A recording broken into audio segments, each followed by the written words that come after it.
하나님의 말씀을 함께 보시겠습니다.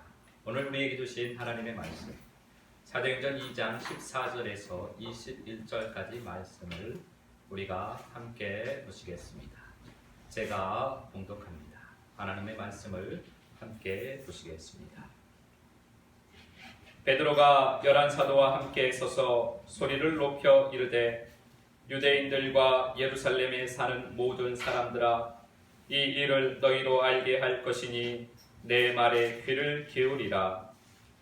때가 제3시니 너희 생각과 같이 이 사람들이 취한 것이 아니라 이는 곧 선지자 요엘을 통하여 말씀하신 것이니 일러스되 하나님이 말씀하시기를 말세에 내가 내 영을 모든 육체에 부어주리니 너희의 자녀들은 예언할 것이요 너희의 젊은이들은 환상을 보고 너희의 늙은이들은 꿈을 꾸리라. 그때에 내가 내 영을 내 남종과 요종들에게 부어주리니 그들이 예언할 것이요 또 내가 위로 하늘에서는 기사를 아래로 땅에서는 징조를 베풀리니 곧 피와 불과 연기로다. 주의 크고 영화로운 날이 이르기 전에 해가 변하여 어두워지고 달이 변하여 피가 되리라.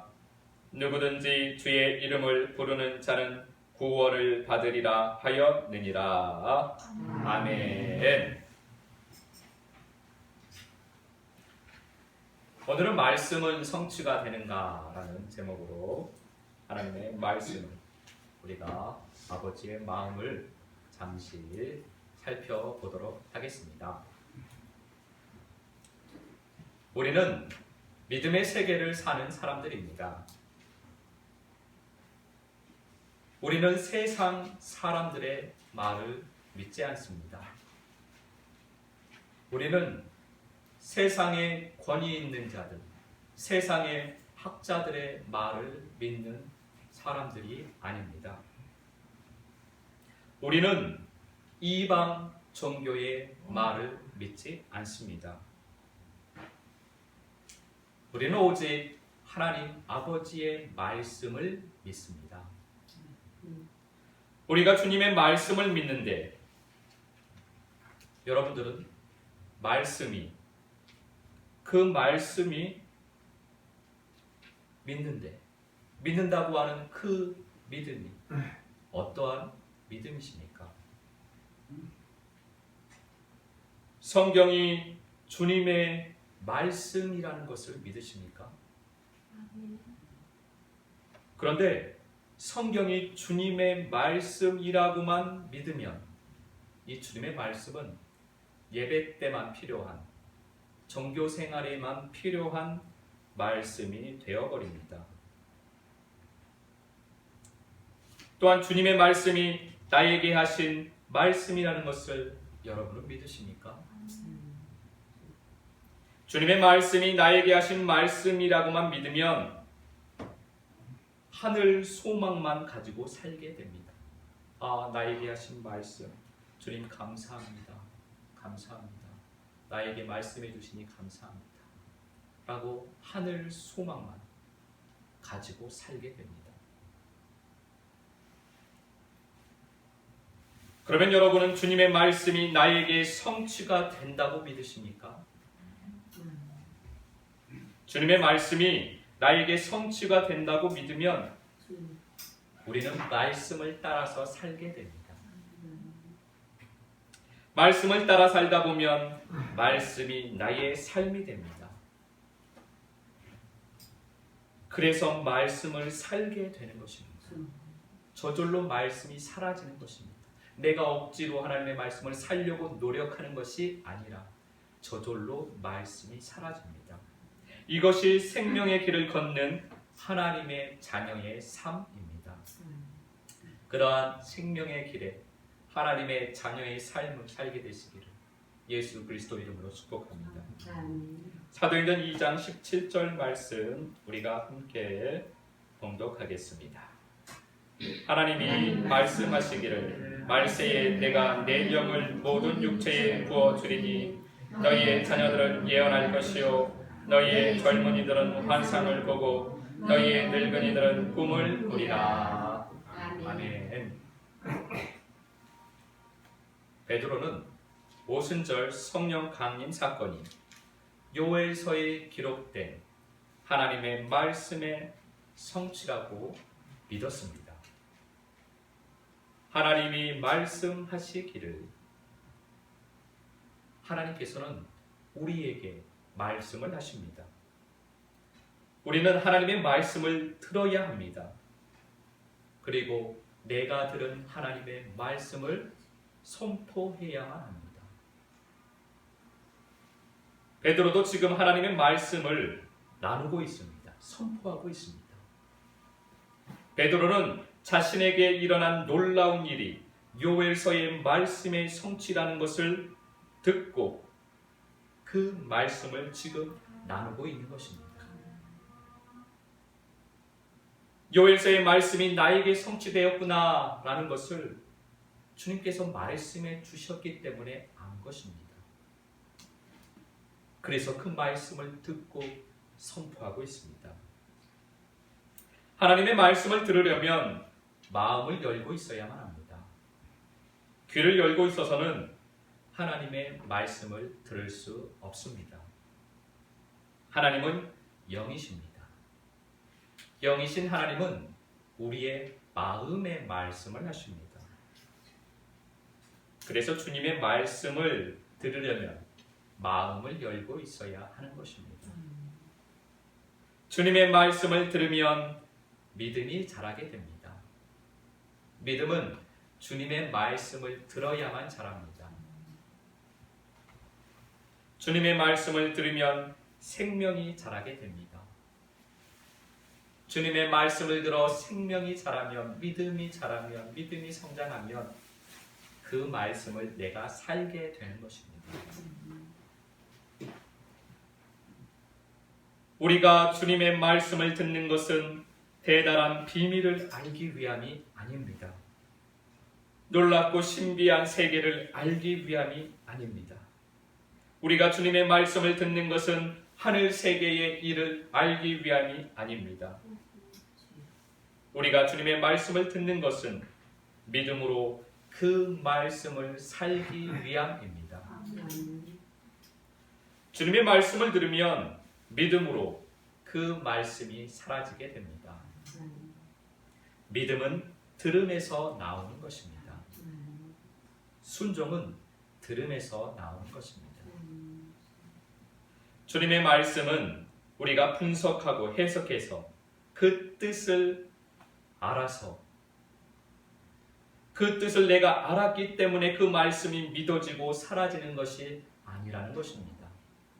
사람인 우리는 그런데 자꾸만 말씀을 해석하고 뜻을 풀이하고 그래서 그 뜻을 알아야만 내가 믿고 내가 그 말씀대로 살 수 있을 것이라는 착각을 합니다. 말씀은 그렇게 해서 사라지지가 않습니다. 지식으로는 말씀이 사라지지가 않습니다. 말씀은 내가 아버지께 말씀을 듣고 그 말씀을 들음으로 믿음이 생기고 생명이 자라나고 그래서 저절로 말씀이 사라지는 것입니다. 그래서 주님의 말씀은 먹어야 믿어지고 사라진다라고 말씀을 드리는 것입니다. 주님의 말씀을 들었다라는 것은 내가 그 말씀을 먹었다라는 것입니다. 내가 마음을 열었다라는 것은 말씀을 먹었다라는 것입니다. 말씀을 먹으면 말씀 안에 거하면 내 마음이 열려집니다. 죽음을 향하여서. 내가 말씀을 먹으면 내가 말씀 안에 거하면 주님의 말씀을 들을 수 있습니다. 그러기 위해서 우리는 주님의 말씀을 계속 묵절해야만 합니다. 주님의 말씀 안에서 살아야만 합니다. 그것이 우리가 지금 말씀을 나누고 있는 주님을 계속 노래해야만 합니다. 주님의 말씀은 우리들 한 사람 한 사람 각자에게 나에게 성취가 됩니다. 하나님이 말씀하시기를 말세에 내가 내 영을 모든 육체에 부어주리니 주님께서 말세에 주님의 영을 모든 육체에 부어주신다고 말씀을 하셨습니다. 베드로는 이 말씀이 성취되었다라고 선포하고 있습니다.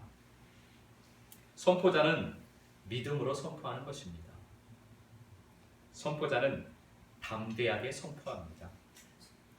자기가 보고 들은 것을 말하는 증인이기 때문에 담대하게 선포하는 것입니다. 내가 경험한 나에게 성취된 말씀이기 때문에 믿음으로 선포하는 것입니다. 2000년 전에 이 말씀이 성취되었습니다. 주님께서는 말세에 주님의 영을 부어주시라고 하셨습니다. 그러면 이때가 2000년 전, 그때가 말세입니다. 그런데 아직도 우리가 이렇게 이 말씀을 나누고 있습니다. 그러면 그때부터 지금까지 말세라는 말입니까? 베드로는 말씀이 성취되었다고 하는데 그러면 정말 하나님의 말씀이 성취된 것이 맞을까요? 그때가 말세고 아직까지 말세일까요? 그래서 우리는 말씀을 나에게로 보는 것이 중요합니다. 나에게, 즉 베드로에게, 제자들에게 성취가 된 말씀입니다. 베드로에게 말세가 온 것입니다. 그래서 말세가 된 베드로와 제자들에게 주님께서 주님의 영을 부어주신 것입니다. 우리에게도, 우리 한 사람 한 사람 각자에게도, 나에게도 말세가 와야 합니다. 마지막이 와야 합니다. 그날이 오면 주님께서 주님의 영을 부어주십니다. 그리고 나면 새 날이 오는 것입니다. 우리는 주님께서 부어주시는 주님의 영을 받아야만 합니다. 주님의 영은 생명의 영입니다. 우리는 생명의 영의 부음을 받아야만 합니다. 육신인 사람은 은사의 영의 부음을 좋아합니다. 그러나 은사의 길은 아름다운 길이 아닙니다. 아름다운 길은, 주님 앞에 아름다운 길은 생명의 길입니다. 생명의 길을 걸어가려면 생명의 영의 부음을 받아야만 합니다. 은사의 영은 이 땅을 살아가는 데는 더 좋을 것입니다. 더 좋아 보입니다. 결과가 쉽게 눈에 나타나고 은사의 영을 받으면 나타나는 것도 많기 때문입니다. 그리고 이 땅을 살아가는데 조금 편하게 해주기 때문에 은사의 영이 아름다워 보입니다. 그래서 주님의 은혜가 더 큰 것처럼 보이는 것이 사실입니다. 그러나 은사의 영은 우리를 생명의 길로 인도하지를 않습니다.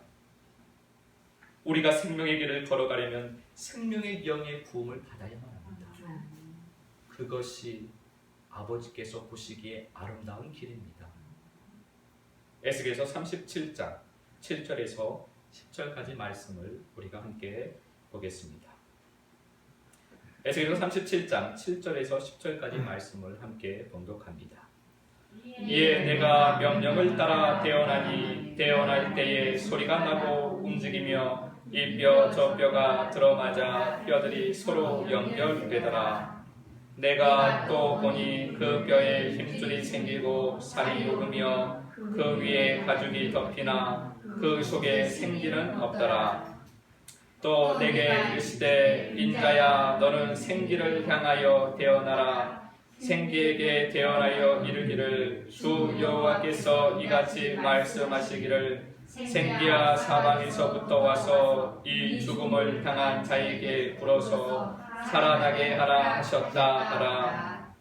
이에 내가 그 명령대로 태어나였더니 생기가 그들에게 들어가매 그들이 곧 살아나서 일어나 서는데 극히 큰 군대더라. 아멘. 주의 영이 에스겔 선지자에게 임하여 그를 영 가운데서 마른 뼈가 가득한 골짜기로 데리고 갑니다. 그리고 에스겔 선지자를 통하여 그 뼈들에게 주님의 말씀을 대언하도록 하십니다. 그때 뼈들이 움직이며 서로 붙고 그 위에 힘줄이 생기고 살이 오르고 가죽이 덮이게 됩니다. 그리고 그 속에 생기가 들어가게 됩니다. 그들이 군대가 됩니다. 우리는 주님의 말씀을 대언하는 생명의 통로가 되어야만 합니다. 그러면 마른 뼈들이 살아나게 될 것입니다. 우리가 사람인 자기 영으로, 은사의 영으로는 뼈들을 살아나게 할 수 없습니다. 뼈들에게 기쁨은 줄 수 있습니다. 사람인 내 영으로, 은사의 영으로 뼈들에게 세상의 기쁨은 줄 수 있습니다. 그러나 그러한 세상의 기쁨이 생명이 되지는 않는다라는 것을 우리는 알아야만 합니다. 우리는 마른 뼈를 살리는 생명의 통로가 되어야만 합니다. 베드로가 그러한 생명의 통로가 되었습니다. 생명의 통로로 살아가는 삶을 우리가 앞으로 사도행전을 통해서 계속 살펴볼 것입니다. 생명의 통로가 되려면 마른 뼈인 내가 먼저 생명의 공급을 받아서 살아나야만 합니다. 우리도 마른 뼈가 되어야만 합니다. 마른 뼈가 된 것이 말세가 된 것입니다. 여기서 말세는 전 지구적 말세가 아니라 나에게 다가온 말세입니다. 내가 말세가 되었다라는 것이 내가 마른 뼈가 되었다라는 것을 의미합니다. 죽는 것에서 끝나는 것이 아니라 살과 피와 모든 것이 다 말라서 없어져야만 합니다. 흙에서 온 것은 흙으로 다 돌아가야만 합니다. 그리고 마른 뼈만 남으면 말세가 되면 생명의 영을 부어주시는 것입니다. 생명의 영은 마른 뼈가 되어야만 부어집니다. 아직도 내가 살아있으면 또는 내가 한 번 죽어서는 생명의 영이 부어지지가 않습니다. 내가 마른 뼈가 되어야만 합니다. 내가 말세가 되어야만 합니다. 그러면 생명의 영이 부어지는 것입니다. 생명의 영은 예수 그리스도의 피와 살입니다. 그리스도의 살과 피로 우리가 다시 채워져야만 합니다. 사람인 나의 피와 살로 살던 내가, 내 혈기로 살던 내가, 내 생명으로 살던 내가, 어둠으로 살던 내가 흙으로 다 돌아가야만 합니다. 그리고 마른 뼈가 되어야만 합니다. 그 마른 뼈 위에 그리스도의 살과 피로 다시 덮여지는 것입니다. 그리스도의 형상이 되는 것입니다. 그러면 그리스도의 군사가 됩니다. 우리가 그리스도의 군대는 그리스도의 생명을 나누는 군대입니다. 마른 뼈를 살리는 군대입니다. 우리가 마른 뼈를 살리는 군대가 되기를 원합니다. 한 사람이 군대가 될 수는 없습니다. 무리가 있어야 군대가 됩니다. 생명의 통로 그리스도의 군대가 되기를 소망합니다. 그리스도의 군대는 죽은 사람에게 갑니다. 그리스도의 군대는 살아있는 사람에게는 가지 않습니다. 그리스도의 군대는 죽은 사람에게 가는데 그것도 자기의 살과 피가 다 마른 사람, 마른 뼈가 된 사람에게 갑니다. 주님은 그리스도의 군대를 보내시는데, 전쟁터로 보내시는데 어디로 보내시냐? 마른 뼈가 된 곳에 보내십니다. 그리스도의 군대를. 주님의 인도하심을 따라서 그래서 우리가 가야만 하는 것입니다.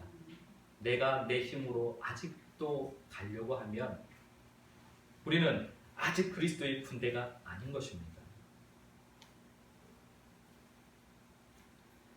우리가 그리스도의 군대가 되어 마른 뼈에게 가면 그 마른 뼈를 그리스도의 살과 피로 살리게 되는 것입니다.